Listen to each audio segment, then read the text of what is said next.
నమస్కారం వార్తల్లోకి స్వాగతం. ముందుగా ముఖ్యాంశాలు. తిరుపతి శ్రీ వెంకటేశ్వర జులాజికల్ పార్కు నందు పెద్ద ఎత్తున యోగా కార్యక్రమం నిర్వహణ. యోగా మన దైనందిన జీవితంలో ఒక భాగం కావాలి. యోగాతో సంపూర్ణ ఆరోగ్యం పేర్కొన్న తిరుపతి జిల్లా కలెక్టర్ డాక్టర్ వెంకటేశ్వర్ మరియు ఎమ్మెల్యే ఆరణి శ్రీనివాసులు. హస్తకళ కలంకారీ కళాకారులను ప్రభుత్వ పరంగా అన్ని విధాలుగా ఆదుకుంటాం. మాధవమాల హస్తకళను అభివృద్ధి చేస్తాం. హస్తకళల బొమ్మలను లేపాక్షి ద్వారా విక్రయించేందుకు తగిన చర్యలు తీసుకుంటాం పేర్కొన్న తిరుపతి జిల్లా కలెక్టర్ వెంకటేశ్వర్. జిల్లాల్లో పెద్ద ఎత్తున మొక్కలు నాటే కార్యక్రమానికి ప్రణాళిక సిద్ధం చేయండి పేర్కొన్న చిత్తూరు జిల్లా కలెక్టర్ సుమిత్ కుమార్. వార్తల్లోని వివరాలు. యోగా మన దైనందిన జీవితంలో ఒక భాగం కావాలని, యోగాతో సంపూర్ణ ఆరోగ్యం సిద్ధిస్తుందని తిరుపతి జిల్లా collector doctor Venkateshwar, Tirupati MLA Arani Srinivasulu సంయుక్తంగా పేర్కొన్నారు. రాష్ట్ర ప్రభుత్వం అత్యంత ప్రతిష్టాత్మకంగా నిర్వహిస్తున్న యోగాంధ్ర కార్యక్రమంలో భాగంగా తిరుపతి శ్రీ వెంకటేశ్వర జులాజికల్ పార్కు నందు యోగా శిక్షణ కార్యక్రమం నిర్వహించారు. నగరపాలక సంస్థ ఆధ్వర్యంలో గురువారం ఉదయం నిర్వహించిన యోగాంధ్ర 2025 శిక్షణ కార్యక్రమాలను జిల్లా collector doctor Venkateshwar, MLA Arani Srinivasulu, joint collector Shubham Mansal, zoo curator Selvam, DFO Vivek Yogandhra శిక్షణలో కార్యక్రమంలో పాల్గొని యోగాసనాలు చేశారు. ఈ సందర్భంగా కలెక్టర్ మాట్లాడుతూ, రాష్ట్ర ప్రభుత్వం అత్యంత ప్రతిష్టాత్మకంగా నెల రోజుల పాటు నిర్వహిస్తున్న యోగాంధ్ర కార్యక్రమంలో ప్రజలందరూ పాల్గొని విజయవంతం చేయాలని అన్నారు. జూన్ 21న 11వ అంతర్జాతీయ యోగా దినోత్సవాన్ని విశాఖపట్నంలో నిర్వహిస్తున్నారని, ఈ కార్యక్రమానికి ప్రధానమంత్రి నరేంద్ర మోదీ హాజరవుతారని అన్నారు. నెల రోజుల పాటు యోగాపై ప్రజలకు అవగాహన, ప్రయోజనాలు వివరించేందుకు ప్రత్యేక కార్యాచరణ ప్రణాళిక రూపొందించామని అన్నారు. ఈ నెల 21న మహిళా యూనివర్సిటీలో యోగా దినోత్సవాన్ని ప్రారంభించామని, అప్పటి నుండి ప్రతిరోజు కార్యక్రమాలు నిర్వహిస్తున్నామని అన్నారు. ప్రతి ఒక్కరికి యోగాపై అవగాహన వచ్చేలా రానున్న రోజుల్లో మన జిల్లాలో అత్యంత ప్రాముఖ్యత, విశిష్టత కలిగిన 5 ప్రదేశాల్లో భాగంగా నేడు ఎస్వి జూ పార్క్ నందు యోగా శిక్షణ కార్యక్రమం నిర్వహించడం జరిగిందన్నారు. అనంతరం ఎమ్మెల్యే ఆరణి శ్రీనివాసులు మాట్లాడుతూ, రాష్ట్ర ప్రభుత్వం యోగాంధ్రను అత్యంత ప్రతిష్టాత్మకంగా చేపట్టిందని, అందరూ పాల్గొని విజయవంతం చేయాలని అన్నారు. 11వ అంతర్జాతీయ యోగా దినోత్సవాన్ని పురస్కరించుకుని నెల రోజుల పాటు ప్రత్యేక కార్యక్రమాలు నిర్వహిస్తున్నామని అన్నారు. జూన్ 21న విశాఖపట్నంలో సుమారు 5 లక్షల మందితో యోగా దినోత్సవాన్ని రాష్ట్ర ప్రభుత్వం నిర్వహిస్తోందని అన్నారు. యోగా అనేది ప్రతి ఒక్కరి జీవితంలో భాగం కావాలని అన్నారు. మున్సిపల్, మండల, గ్రామ స్థాయిలో జరిగే యోగాంధ్ర కార్యక్రమాల్లో ప్రజలందరూ భాగస్వాములు కావాలని పిలుపునిచ్చారు. ఈ కార్యక్రమంలో రెవెన్యూ డివిజన్ అధికారి రామ్మోహన్, సాంఘిక సంక్షేమ సాధికారత అధికారి మరియు నోడల్ అధికారి విక్రమ్ కుమార్ రెడ్డి, డిఎంహెచ్ఓ బాలకృష్ణ నాయక్, టూరిజం శాఖ అధికారి జనార్దన్ రెడ్డి తదితర అధికారులు పాల్గొన్నారు. యోగా 11వ అంతర్జాతీయ యోగా దినోత్సవం సందర్భంగా మన గౌరవ ముఖ్యమంత్రి గారు అభ్యర్థన మేరకు గౌరవ ప్రధానమంత్రి గారు జూన్ 21వ తారీఖున ఇంటర్నేషనల్ యోగా డేకి వైజాగ్ వచ్చే ఉన్నారు. దాంట్లో భాగంగానే మనము ఈ నెల రోజుల పాటు మే 21న ఆల్రెడీ మీ అందరికీ తెలిసిందే కర్టన్ రీజర్ చేశాము. ఈ యోగాంధ్ర క్యాంపెయిన్ ఏదైతే లాంచ్ చేశారో గౌరవ ముఖ్యమంత్రి గారు, ఈ నెల రోజుల పాటు కూడా యోగా మంత్గా దీన్ని గుర్తించడం జరుగుతుంది. దీంట్లో భాగంగానే మనము మన జిల్లాలోని అత్యంత ప్రాముఖ్యమైనటువంటి ప్లేసెస్లో 5 ప్లేసెస్లో మనము యోగా చేసుకుంటూ తద్వారా ఈ ప్లేసెస్ యొక్క ప్రాముఖ్యతను, అదేవిధంగా యోగాను కూడా ప్రజలందరికీ తెలియపరచాలనే ఉద్దేశంతో చేస్తున్నాము. అదే కాకుండా ప్రతి జిల్లాలో కూడా ఒక థీమ్తో మనము ఒక 5,000 మందితో కూడా సపరేట్గా చేయబోతున్నాము. దీంట్లో భాగంగానే ఈరోజు మనకు అత్యంత ప్రతిష్టాత్మకమైనటువంటి ఎస్వి జూ పార్క్లో మనం యోగా చేస్తాం. ఇక్కడ ఈ న్యాచురల్ అంటే దీంట్లో నేచర్ మమేకమై యోగా చేయటం అనేది కూడా ఒక మంచి మెసేజ్గా, ఒక మంచి అవకాశంగా భావిస్తున్నాము. అదేవిధంగా రానున్న రోజుల్లో తూపిలిపాలెం బీచ్లో కానీ, శ్రీహరికోటలో కానీ, శ్రీకాళహస్తిలో కానీ, మనం అదేవిధంగా పులికాట్ లేక్లో కానీ, ఇట్లాగా మన జిల్లాలో ఉన్నటువంటి టూరిస్ట్ ప్లేసెస్ అన్నింటిలో కూడా మనం ఈ చంద్రగిరి ఫోర్ట్లో కానీ ఇవన్నీ యోగా చేస్తున్నాము. అదేవిధంగా ఒకవైపు ప్రజలందరికీ కూడా ట్రైనింగ్ అందించాలనే ఉద్దేశంతో మాస్టర్ ట్రైనర్స్ని గుర్తించడం జరిగింది. వీళ్ళ ద్వారా అందరికీ కూడా ట్రైనింగ్ ఇప్పించి మన జిల్లాలో సుమారుగా 10 లక్షల మందికి యోగా మీద అవేర్నెస్ కల్పించి యోగా ట్రైన్ కూడా అయ్యే విధంగా మనం కార్యాచరణ ఏర్పాటు చేసుకున్నాం. ఆంధ్రప్రదేశ్ ప్రభుత్వం పర్యాటక శాఖ తిరుపతి జిల్లా 11వ అంతర్జాతీయ దినోత్సవం సందర్భంగా యోగాంధ్ర నిర్వహిస్తున్నారు. ఇది మన తిరుపతి జిల్లాలో ప్రతి నియోజకవర్గంలో కూడా ఈ యొక్క కార్యక్రమాలు తయారు చేస్తున్నారు. ఈ నెల 21వ తారీఖు నుంచి వచ్చే నెల 21వ తారీఖు వరకు యోగాంధ్ర డేగా గౌరవ ముఖ్యమంత్రి గారు ప్రకటించడం జరిగింది. ప్రతి ఒక్కరూ యోగా చేయడం మంచి అలవాటు. మనిషికి యోగా వల్ల ఎటువంటి జబ్బులు రాదు, ఆరోగ్యవంతంగా ఉల్లాసవంతంగా రోజంతా కూడా సంతోషంగా ఉంటారు. ప్రతి రోజు చేసుకుంటే ఎప్పటికీ ఆరోగ్యంగా ఉంటారనేసి యోగా ఒక కార్యక్రమం. స్వయాన గౌరవ ప్రధానమంత్రి గారు, మన రాష్ట్ర ముఖ్యమంత్రి గారు వీళ్ళందరూ కూడా యోగా కార్యక్రమాలు చేసుకుంటూ ఎంత ఒత్తిడి ఉన్నా శారీరకంగా ఉల్లాసంగా కార్యక్రమాలు ముందుకు సాగించుకుని పోతున్నారు. కాబట్టి ఇది మన రాష్ట్రంలో మన ముఖ్యమంత్రి గారు ప్రధానమంత్రి గారిని పిలిచి 11వ అంతర్జాతీయ యోగాంధ్ర డేని మన రాష్ట్రంలో విశాఖపట్నంలో భారీ ఎత్తున 5 లక్షల మందితో యోగా కార్యక్రమాలు చేపట్టడం జరుగుతోంది. దానికి నెల రోజులు మన రాష్ట్రంలో అన్ని జిల్లా కేంద్రాలలో కూడా ట్రైనింగ్ చేసుకుంటూ ఇక్కడి నుంచి కూడా చాలామంది విశాఖపట్నంకి వెళ్ళి ఆ రోజు ప్రధానమంత్రి వచ్చే రోజు సక్సెస్ చేయాలనేసి, అదేవిధంగా దీనికి మన ముఖ్యమంత్రి గారు, ఉప ముఖ్యమంత్రి గారు, మంత్రి వర్యులు లోకేష్ బాబు గారు వీళ్ళందరూ కూడా దీన్ని ప్రతిష్టాత్మకంగా తీసుకొని రాబోయే అంతర్జాతీయ 11వ యోగా సందర్భంగా ప్రధానమంత్రికి మన రాష్ట్రంలో యోగా కార్యక్రమం బెస్ట్గా జరుగుతూ ఉందనేసి చూపించాలనేసి కూడా తెలియజేస్తున్నాం. హస్తకళ కలంకారీ కళాకారులను ప్రభుత్వ పరంగా అన్ని విధాలుగా ఆదుకుంటామని, హస్తకళా బొమ్మలను లేపాక్షి ద్వారా విక్రయించేందుకు తగిన చర్యలు తీసుకుంటామని మాధవమాల నందు హస్తకళ కలంకారీ క్లస్టర్ నందు ఏర్పాటు చేసిన సమావేశంలో తిరుపతి జిల్లా కలెక్టర్ డాక్టర్ వెంకటేశ్వర్ పేర్కొన్నారు. జిల్లా కలెక్టర్ మాట్లాడుతూ హస్తకళల కేంద్రాన్ని సందర్శించడం, చెక్క బొమ్మల తయారీ, హస్తకళలను కలంకారీ వారు చేస్తున్న విధానాన్ని పరిశీలించడం జరిగిందని, వారు చేస్తున్న విధానం నైపుణ్యం గురించి తెలుసుకోవడంతో పాటు Sri Balaji wood carving artisans mutual aid cooperative society limited వారి ద్వారా కావలసిన సదుపాయాలు మరియు వస్తువులపై చర్చించారు. వారు ఎదుర్కొంటున్న సమస్యలు ఏమైనా ఉన్నాయా అని అడిగి తెలుసుకుని వారికి ప్రభుత్వ పరంగా అన్ని సదుపాయాలు కల్పిస్తామన్నారు. తిరుపతి జిల్లాలో హ్యాండ్ క్రాఫ్ట్ హబ్గా మాధవమాలలో జరుగుతున్న వారి కళలకు దేశ రాష్ట్ర స్థాయి గుర్తింపు ఉందని తెలిపారు. వారికి టెక్నాలజీ ఉపయోగించి యంత్రాల ద్వారా బొమ్మలు తయారు చేస్తే కోర్ స్కిల్ పోతుందని పేర్కొన్నారు. ప్రస్తుతం చేతి వృత్తి చేస్తున్న వారికి టూల్ కిట్స్ అందజేస్తామని తెలిపారు.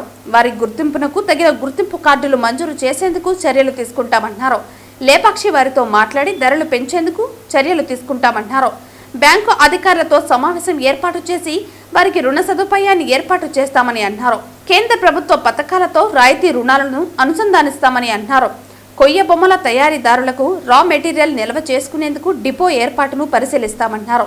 నిజమైన కళాకారులకు డ్వాక్రా బజార్లో ఎగ్జిబిషన్ ఏర్పాటు చేసుకోవడానికి ప్రాధాన్యత ఇస్తామని, ఎయిర్పోర్ట్ నందు షాపు ఏర్పాటుకు ఎయిర్పోర్ట్ అధికారులతో మాట్లాడి సహకారం అందిస్తామన్నారు.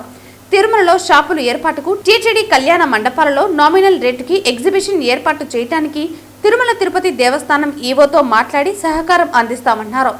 కర్లపూడి గ్రామంలోని కళాకారులకు మోటార్లు అందించేందుకు చర్యలు తీసుకుంటామని అన్నారు. ఇల్లు లేని కళాకారులకు 3 సెంట్లు భూమిని కేటాయించడానికి తగిన చర్యలు తీసుకోవాలని తెలిపారు. త్వరలో హస్త కళాకారులు మరియు బ్యాంకు అధికారులతో కలిసి సమావేశం నిర్వహిస్తామని తెలిపారు.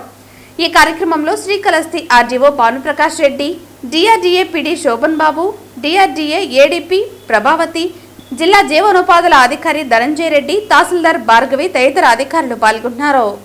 ఇక్కడ మన కళాకారులు పడే కష్టం, వాళ్ళకు ఉన్నటువంటి టాలెంట్ కళ్ళారా చూసాము. చాలా సమస్యలు చెప్పారు. ముందుగా ఒకటి ఏంటంటే, మనకి ఏదైతే హస్తకళలకు ఉందో వాటన్నిటికీ ప్రభుత్వం చాలా వరకు అప్పుడు చాలా ఇంపార్టెన్స్ ఇస్తుంది. కేంద్ర ప్రభుత్వం కానీ రాష్ట్ర ప్రభుత్వం కానీ హస్తకళల్ని ఖచ్చితంగా ప్రమోట్ చేయాలి. వాళ్ళ కళాకారులు ఉన్నారో వాళ్ళందరికీ కూడా ఎట్టి పరిస్థితుల్లోనూ వాళ్ళు చేసే కష్టాన్ని గుర్తించి వాళ్ళకు తగిన గుర్తింపు ఇచ్చేది కూడా ప్రభుత్వం చూసుకుంటుంది. కానీ ఇప్పుడు మన దగ్గర చూసుకుంటే ఇది ఏదైతే బొమ్మలు లేపాక్షి ఏదైతే మనకి హ్యాండిక్రాఫ్ట్స్ అన్నీ కూడా ప్రమోట్ చేయవలసినటువంటి ఒక ఆర్గనైజేషన్ మనకి గవర్నమెంట్ తరఫున. కానీ మన దగ్గరే వాళ్ళకి కాస్ట్ వేరియేషన్ చూసుకుంటే సుమారుగా 3-4 నా అబ్జర్వేషన్. మన దగ్గర ఒక బొమ్మ 20-25 వేలు ఉంటే వాళ్ళ దగ్గర 75,000 నుంచి 80,000కి అమ్ముతున్నారు. కానీ వాల్యూ అడిషన్ అనేది వాళ్ళ దగ్గర ఓన్లీ మార్కెటింగ్ అదేవిధంగా బ్రాండింగ్ వరకే చేయగలుగుతారు. కానీ దాంట్లో మీ వచ్చే ఇన్కమ్ ఇంకా పెంచే విధంగా దగ్గరలోనే లేపాక్షి వాళ్ళని కూడా పిలిపిస్తాను. మీలో కూడా ఒక పెద్దలు ఒక ఇద్దరు కలిపి డైరెక్ట్గా మీ దగ్గర నుంచే కొనే విధంగా ఎట్లా చేయాలనేది కూడా ఒకటి తొందరలోనే దాన్ని ప్లాన్ చేసుకుంటాము. క్లస్టర్ డెవలప్మెంట్ ప్రోగ్రామ్ శాంక్షన్ ఇస్తాను, మోటార్లో నేను డబ్బులు ఇస్తాను, అదేవిధంగా టూల్ కిట్స్ కూడా డబ్బులు ఇస్తాను. ఓకే రైట్ అండి. మీరందరూ మంచి నమ్మకంతో ఉండండి. ఖచ్చితంగా ఇది ఇంకా ఇంతే చాలా పెద్దదవుతుంది. ఓకే వాళ్ళ ఏదైతే మీ కోఆపరేటివ్ సొసైటీ ఉందో ఇంకా చాలా పెద్దదవుతుంది. అందరికీ యూనిటీ ఉండాలి, కలిసికట్టుగా పనిచేయాలి. మీ బ్రాండ్ని మీరు ప్రమోట్ చేసుకోవడానికి చేయండి. ఇండివిజువల్ కంటే బ్రాండ్ ఎప్పుడు ప్రమోట్ అయితే ఖచ్చితంగా కూడా మీకు చాలా తక్కువ టైంలోనే ఇంకా ఎక్కువ సంపాదన వస్తుంది. Okay thank you so much. చాలా మంచిగా చేస్తున్నారు. జూన్లో జిల్లాల్లో మొక్కలు నాటే కార్యక్రమానికి సంబంధించి అటవీ, డ్వామా, వ్యవసాయ శాఖల అధికారులు సమన్వయం చేసుకుని ప్రణాళికలు సిద్ధం చేయాలని చిత్తూరు జిల్లా కలెక్టర్ సుమిత్ కుమార్ పేర్కొన్నారు. గురువారం జిల్లా కలెక్టరేట్ సమావేశ హాల్ నందు డిఎఫ్ఓ భరణి, సామాజిక అటవీ శాఖ అధికారి జ్ఞానప్రకాష్, డ్వామా పీడీ రవికుమార్, జిల్లా వ్యవసాయ అధికారి మురళీకృష్ణతో కలిసి 2025 జూన్ జూలై నెలలో జిల్లా మొక్కలు నాటే కార్యక్రమానికి సంబంధించి డ్వామా, ఏపీడీలు, వ్యవసాయ శాఖ ఏడీతో సమీక్ష నిర్వహించారు. ఈ సందర్భంగా కలెక్టర్ మాట్లాడుతూ జిల్లాలో పెద్ద ఎత్తున పచ్చదనం పెంపొందించడానికి జిల్లాలో జూన్ జూలై 2 నెలల్లో జిల్లాలోని ప్రభుత్వ భూములలోనూ రోడ్లు ఇరువైపులా మొక్కలు నాటడానికి అటవీ, డ్వామా, వ్యవసాయ శాఖల అధికారులు ప్రణాళికలు సిద్ధం చేయాలని ఆదేశించారు. జిల్లాలో ఉన్న నర్సరీల కేంద్రాలను డిఎఫ్ఓ, డ్వామా పీడీ, ఏపీడీలు, జిల్లా వ్యవసాయ అధికారి, ఏడీలు ముందుగా వెళ్లి పరిశీలించామని ఆదేశించారు. జిల్లాలో ఉన్న నర్సరీల కేంద్రాలను డిఎఫ్ఓ, డ్వామా పీడీ, ఏపీడీలు, జిల్లా వ్యవసాయ అధికారి, ఏడీలు ముందుగా వెళ్లి పరిశీలించాలని ఆదేశించారు. డ్వామా ద్వారా ఏపీపీడీలు, ఫీల్డ్ అసిస్టెంట్లు, టెక్నికల్ అసిస్టెంట్లు, వ్యవసాయ శాఖ ద్వారా ఏడీలు, ఏవోలు, అగ్రికల్చర్ అసిస్టెంట్లు సమన్వయం చేసుకుని వారి పరిధిలో ఉన్న మండల, గ్రామ స్థాయిలో రైతులతో మాట్లాడి వారికి అవసరమైన వివిధ రకాల మొక్కలు పంపిణీకి సంబంధించి వివరాలను సిద్ధం చేయాలన్నారు. మండల పరిధిలో 2-3 చోట్ల మొక్కలు పంపిణీ కేంద్రాలు ఏర్పాటు చేయాలని, మండల స్థాయిలో మొక్కల పంపిణీ కేంద్రాల ప్రాంతాల సమాచారాన్ని రైతులకు ముందుగానే తెలియజేయాలన్నారు. రైతులకు అవసరమైన వివిధ రకాల పండ్ల మొక్కలను పంపిణీ చేయాలన్నారు. డ్వామా, వ్యవసాయ శాఖల ద్వారా మొక్కల పంపిణీకి అవసరం ఎంత ఉందన్న పూర్తి వివరాలను సామాజిక అటవీ శాఖ అధికారికి అందజేసిన తర్వాత వారు మొక్కలను ఇవ్వటం జరుగుతుందన్నారు. జిల్లా అటవీ శాఖ ద్వారా నిర్వహిస్తున్న నర్సరీ కేంద్రాలు ఉన్న ప్రాంతాల వివరాలను డ్వామా, వ్యవసాయ శాఖల అధికారులకు తెలియజేయాలని సామాజిక అటవీ శాఖ అధికారికి సూచించారు. ఉపాధి పథకం ద్వారా ప్రభుత్వ భూముల్లోనూ రోడ్లకు ఇరువైపులా మొక్కలు నాటడానికి అవసరమైన ఏర్పాట్లు చేయాలని సంబంధిత అధికారులను ఆదేశించారు. ఈ సమావేశంలో డ్వామా నుండి ఏపీడీలు, వ్యవసాయ శాఖ నుండి ఏడీలు తదితరులు పాల్గొన్నారు. తిరుపతి అర్బన్ మండలం తిరుమల నగర్ పంచాయతీలోని వేణుగోపాల కాలనీలో 80 పేదల ఇళ్లను కూల్చివేయటాన్ని సిపిఐ, సిపిఎం ఖండించింది. సోమవారం అర్ధరాత్రి 12 గంటల సమయంలో 7 జేసీబీలతో 300 మంది గూండాలు వచ్చి తిరుపతి జిల్లా తిరుపతి అర్బన్ మండలం తిరుమల నగర్ పంచాయతీలోని మంగళం, చెన్నాయిగుంట లెక్కదాకుల సర్వే నంబర్ 211/2, 218/1లో పేదలు వేసుకున్న 80 ఇళ్లను పూర్తిగా నేలమట్టం చేయడంతో బాధితులకు న్యాయం చేయాలని తిరుపతి కలెక్టర్కి సిపిఐ, సిపిఎం నాయకులు అర్జీలు సమర్పించారు. మార్గాలు చాలా ఘోరంగా జరుగుతూ ఉన్నాయి. ఒక రౌడీ షీటర్లో ఒక ప్యాకేజీ కుదుర్చుకొని 20 లక్షల దాకా రాజన్ బాబు అనే ఒక ఐఆర్ఎస్ ఆఫీసరు ఆయన భార్యకి హక్కు ఉందని చెప్పేసి ఇక్కడ రమణారెడ్డి తదితరులకి ఇక్కడ ఆ హక్కు కల్పించినట్టుగా వాళ్ళకి జీపీ చేసినట్టుగా ఉంది. ఆ మున్రెడ్డి అనే అతను జీపీ చేసుకొని ఈరోజు ఈ యొక్క దుర్మార్గానికి, ఈ యొక్క ఘాతుకానికి పాల్పడినట్టుగా స్పష్టంగా తెలుస్తూ ఉంది. ఆ మంగళం ప్రాంతము లేదా ఇట్లా మన కృష్ణారెడ్డి నగరం ఈ ఏరియాలో ఉన్న రౌడీ షీటర్లు, రౌడీ ఎలిమెంట్స్ అన్ని దాదాపు 7 జేసీబీలు, ఒక ట్రాక్టర్ కూడా ఇది దారి దోపిడీ జరిగింది. అక్కడ బంగారు, డబ్బు, మొత్తం విలువైన వస్తువులు, గ్యాస్ సిలిండర్లు అన్నీ దోచుకోబోయారు. వాళ్ళకి దొరికినట్టుగా తీసుకెళ్లారు, కొట్టారు, సెల్ ఫోన్లు బాగా కొట్టారు. ఇంత దుర్మార్గానికి పాల్పడితే ఇప్పుడు సిఐ గారు కలెక్టర్ గారు ఫోన్ చేస్తే సార్ వాళ్ళే పేర్లు లేదు సార్. కలెక్టర్ గారు చాలా స్పష్టంగా చెప్పారు, వాళ్ళకి తెలియక ఇచ్చాయా నువ్వుకేమైందని చెప్పేసి ఎస్పీ గారు కూడా చాలా నిర్లక్ష్యంగా వ్యవహరిస్తున్నారు. ఇమ్మీడియట్గా కలెక్టర్ గారు ఆర్డీఓ గారికి ఆదేశించారు పరిశీలన చేసి నివేదిక ఇవ్వమని. ఆ పద్ధతిలో ఈ మొత్తం కూడా రిపోర్టు ఇవ్వమని చెప్పారు. బాధితుడికి అండగా ఉంటామన్నారు. ఖచ్చితంగా అది ఉండాలని చెప్పేసి, లేకపోతే మొత్తం అన్ని పక్షాలు తీసుకొని పెద్ద ఎత్తున ఇది పెద్ద ఉద్యమంలాగా జరుగుతుందని చెప్పేసి హెచ్చరిక చేస్తా ఉన్నాం. ఇటువంటి దుర్మార్గాలు ఎవరికి రక్షణ కాదు. ఎమ్మెల్యే గారు వెంటనే స్పందించాలి, వచ్చి బాధితులను పరామర్శించాలి. అది వాస్తవాలు లేదు వెల్లడించమని చెప్పండి. నిజంగా బాధితుడికి ఏమైనా తప్పు ఉంటే వాళ్ళకి చెప్పండి. అమాయకులు వాళ్ళు కొనుక్కొని లక్షలకు పోసి కొనుక్కొని కట్టుకున్నారు. ఈరోజు కాపురాలు ఉన్నారు అక్కడ అన్ని కలెక్టర్ చూసారు. గుడి ఉంది, అక్కడ అన్నీ ఏర్పాటు చేసుకున్నారు. ఇటువంటి పేదల పట్ల మధ్యతరగతి ప్రజల పట్ల ఇట్లా వ్యవహరించడం సరైనది కాదు. ఇది ఖచ్చితంగా మేము చాలా తీవ్రంగా తీసుకోబోతున్నాం. రేపు ఆర్డీఓ గారు వచ్చి ఏం ఎంక్వైరీ చేస్తో చూస్తాం. ఆయన రిపోర్ట్ ఆధారంగా మొత్తం కూడా పెద్ద ఎత్తున ప్రజల తరఫున చేస్తున్నాం. ఇప్పుడు పోలీస్ స్టేషన్లో ఈ పేర్లు ఐఏఎస్ కొమ్ములు వచ్చింది ఆయనకి, మొత్తం చట్టం ఆయనకు తెలియదా? మొత్తం కూడా ఇక్కడ ఎస్పీకి వాళ్ళకందరూ ఫోన్ చేస్తే గమనుంటారు అనుకుంటారా? ఇది ఏమన్నా న్యాయమా? ఆయనకి మొత్తం ఆయన మీద పెట్టాలి కేసు. ఇక్కడ దళితులు ఉన్నారు, ఎస్సీ ఎస్టీ కేసు కూడా వస్తుంది. వాళ్ళని పగలగొట్టారు. ఏం తమాషగా ఉంది ఇది సరైన పద్ధతి కాదు. కలెక్టర్ గారు స్పందించారు, జేసీ గారు కూడా అక్కడే ఉన్నారు. మొత్తం కూడా ఆర్డీఓ గారు సీరియస్ దృష్టిలో పెట్టుకొని, ఆర్డీఓ కోర్టులో కేసు ఉంది, ఇప్పుడు మొత్తం సివిల్ కోర్టులో కేసు ఉంది. అవన్నీ కూడా పరిశీలన చేసి న్యాయం చేయాల్సిన బాధ్యత ఈ ప్రభుత్వం మీద ఉంది. ప్రభుత్వ పెద్దలు కూడా ప్రకటించాలి. ఈ యొక్క ఉగ్రవాదాన్ని, రౌడీజాన్ని పోకటేళ్లతో పెకలిస్తామని చెప్పిన పవన్ కళ్యాణ్ లేకపోతే లోకేష్ అక్కడి నుంచి వాళ్ళ యొక్క ఆఫీసు నుంచి స్పందించాలి. మహానాడులో దీని మీద స్పందించాల్సిన అవసరం ఉందని చెప్పి మేము అఖిలపక్ష పార్టీల తరఫున, సిపిఎం తరఫున మేము డిమాండ్ చేస్తా ఉన్నాం. Tirupati Indian culinary institute director general of resettlement ట్రైనీల అవుట్ గోయింగ్ బ్యాచ్ కోసం నిర్వహించిన వీడ్కోలు కార్యక్రమానికి తిరుపతి జిల్లా కలెక్టర్ డాక్టర్ వెంకటేశ్వర్ ముఖ్య అతిథిగా పాల్గొన్నారు. ఈ సందర్భంగా కలెక్టర్ మాట్లాడుతూ మొదటగా డీజీఆర్ శిక్షణార్థులను ఉద్దేశించి ప్రసంగించి రక్షణ సిబ్బంది అందరికీ అభినందనలని మరియు హాస్పిటాలిటీ మరియు టూరిజం రంగంలో వారికి గొప్ప రెండవ కెరీర్ను కోరుకుంటున్నామన్నారు. డైరెక్టరేట్ జనరల్ ఆఫ్ రీసెటిల్మెంట్ లక్ష్యాలు మరియు లక్ష్యాలకు దోహదపడడానికి ఇండియన్ కులినరీ ఇన్స్టిట్యూట్ తిరుపతి చేసిన కృషిని కూడా ఆయన ప్రశంసించారు. ఒక మాజీ సైనికుడి కొడుకుగా రక్షణ సిబ్బందికి తన కృతజ్ఞతలు వ్యక్తం చేశారు. అనంతరం ఇండియన్ కులినరీ ఇన్స్టిట్యూట్ సందర్శనలో భాగంగా కలెక్టర్ అన్ని వంటశాలలు, ప్రయోగశాలను సందర్శించి ఇన్స్టిట్యూట్ ఆవరణలో ఒక మొక్కను నాటారు. డాక్టర్ ఎం తిరుగులోగ చందర్ ఇన్స్టిట్యూట్ అందించే కోర్సులు మరియు హాస్పిటాలిటీ మరియు టూరిజం పరిశ్రమలో విద్యార్థులకు అవకాశాల గురించి ప్రెజెంటేషన్ ఇచ్చారు. ఈ కార్యక్రమంలో సిబ్బంది డాక్టర్ ఎం తిరులోక చందర్, డాక్టర్ లోంగ్టే దౌలత్రావు, చల్లేశ్వరరావు, శ్రీమతి విష్ణుప్రియాదేవి, నిర్మల్ శర్మ, మధుసూదన్ రాజు తదితరులు పాల్గొన్నారు. So I was pleasantly surprised when the academic chair has informed me that there are defense personnel are here for a course. So I was quickly inquiring with him what course did they come from. Then he was mentioning about your program of post-retirement resettlement. So in fact, my father worked for the army for close to 14-15 years. So I'm a son of an ex-serviceman. So I know what it feels like to not have a post-retirement job. Okay, so it was really difficult then.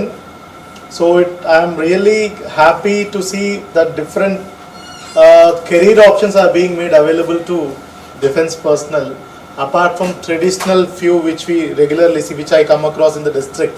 Administration for offering this program to almost close to, I think, what I can gauge, I think they must be around 40 to 45. So age group of 40 to 45. Some may be lesser than that. Apologize if I am being on the higher side. So it is really a great opportunity. He was mentioning for a second career, because you still have a lot of close to 20-25 years of working age ahead of you. So now these days the life expectancy in India is almost 72. Okay, 71-72. So it's too early to retire at even our service. We are retiring at 60. People are getting healthier, fitter, so they can even work till 70. So I think there's almost 30 years ahead of you, ahead of each one of you.